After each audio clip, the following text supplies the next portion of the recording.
jokingly ana mebusa say in November Ghana ye benya presidential jet 2 anye bia yewura John Mahama okwa koja ne na wo baakum no aba bedidi adware wo baakum ana.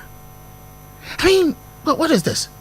You see, I don't have a problem. Say bia oman no Akoma wo usika na so betimi ato ene 30 presidential jet. I don't have a problem. But not at this time when Sebe. So what here? Charles almost say secondary school betum because of Adriani into Minyama school for into betum.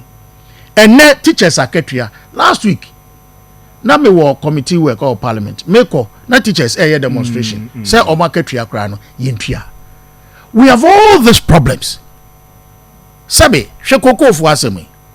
And ne openly obi share social media openly ye twitwa koko atwagu e de akwakoye galamsey say grade galamsey ni dey say baba 87.9 galamsey dey say nkan wasem say we've come to accept say galamsey there ye neneneti until it has become the norm. You see, but you don't do that. Media me school am koye no, we were taught one to know, always think and look ahead. Yemoto no ti the obedwin bia no odwen ehwe kan. So we are wasting resources. For me, a complete waste of resources.